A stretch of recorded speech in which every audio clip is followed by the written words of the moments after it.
இதுல முட்டாள்களின் கூடாரங்கள் ஒன்றிணைந்து ஒரு நடிகனை தலைவராக்குவதற்கு முயற்சி பண்றாங்க. அவர் நடிகர், இன்னமும் ஒரு நடிகராக தான் இருக்கார். இன்னும் அரசியல் கட்சி தலைவராக, ஒரு அரசியல்வாதியாக விஜய் மாறவில்லை என்பது நிதர்சனமான உண்மை.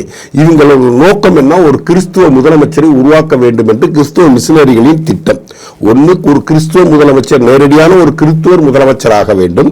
இல்லாவிட்டால் கிறிஸ்தவர்களுக்கு துதிபாடக்கூடிய, கிறிஸ்தவர்களுக்கு வெண்சாமரம் வீசக்கூடிய, கிறிஸ்தவர்கள் செய்யக்கூடிய மதமாற்றங்களுக்கு உறுதுணையாக இருக்கக்கூடிய திமுக போன்ற ஒரு கட்சி ஆட்சிக்கு வர வேண்டும். திமுகவுக்கு எதிரான வாக்குகளை பிரிக்க வேண்டும்.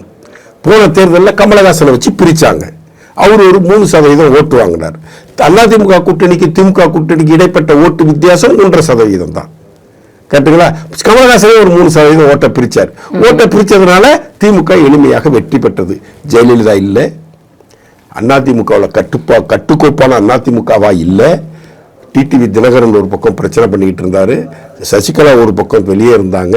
இந்த சூழல்லையும் கூட ஸ்ட்ராங்கான லீடர் இல்லை, தலைமை இல்லைன்னு ஒரு புரபகாண்டா பண்ணப்பட்ட சூழ்நிலையில் அதிமுக பலமிழந்து விட்டது என்ற பொய்த்தோற்றத்தை உருவாக்கி வைத்திருந்த திராவிட முன்னேற்ற கழகம், திராவிட முன்னேற்ற கழகத்தினுடைய சுமார் 25க்கும் மேற்பட்ட பிராக்சி அமைப்புகள் 45,000க்கும் மேற்பட்ட போராட்டங்களை தமிழ்நாட்டில் எடப்பாடி பழனிசாமிக்கு எதிராக நடத்தி, அப்படிப்பட்ட ஒரு சூழ்நிலையை தமிழக மக்களிடையே உருவாக்கியும் கூட திமுக கூட்டணிக்கும் அதிமுக கூட்டணிக்கும் 2024 ஓட்டு வித்தியாசம் வெறும் 3.5% மட்டும்தான். அந்த 3% இந்த மிஷனரிகளின் கூட்டம் இணைந்து கொண்டு திமுகவினுடைய பிராக்சியாக செயல்பட்டு கமலஹாசனை களத்தில் இறக்கி 3 அதிருப்தி வாக்குகள் 3% திமுக மீது எப்போதும் அதிருப்தி.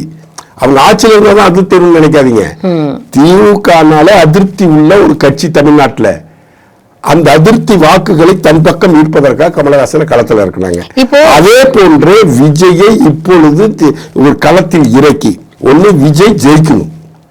அவர் ஜெயிக்கலன்னா திமுக ஜெயிக்கிறது விஜய் மறைமுகமாக ஒரு காரணியாக அமைய வேண்டும் என்று இவர்கள் திட்டமிட்டுதான் விஜயை களத்தில் இறக்கினார்கள். அதற்கான ரிசல்ட் தான் இந்த கருத்து கணிப்பு. IDPS திருநாவுக்கரசு அவர்கள் மிகப்பெரிய சாதனையாளர். அவர் சாதனைகள் அடங்கிய கோப்புகளை எனக்கு அனுப்பி இருக்கிறார். அவரை நேரடியாக சந்தித்த பொழுது அத்தனை பேப்பர் கட்டிங்க நான் பார்த்திருக்கிறேன். இப்படிப்பட்ட ஒரு இடத்தில் காசுக்காக திருநாவுக்கரசு அவர்கள் மாறி இருக்க வேண்டாமோ என்கின்ற எண்ணம் எனக்கு இருக்கிறது. ஏன்னா நண்பர் இல்லையா, காசுக்கு அடிமை ஆயிட்டார், வேற ஒண்ணும் இல்லை. போன தேர்தலில் அண்ணாமலை ஜெயிக்கலன்னா இந்த கருத்து கணிப்பு வேலையவே நான் உதறி தள்ளிடுவேன்னு சொன்னார். உதறி தள்ளிட்டு போவேன்னார். அண்ணாமலை தோத்துட்டார். இப்போ கருத்து கணிப்பு பண்ணியிருக்காரு. இதுல நீங்க இந்த IDPS என்கின்ற நிறுவனத்தினுடைய நம்பகத்தன்மையை நீங்க எடை போட்டுக் கொள்ளலாம்.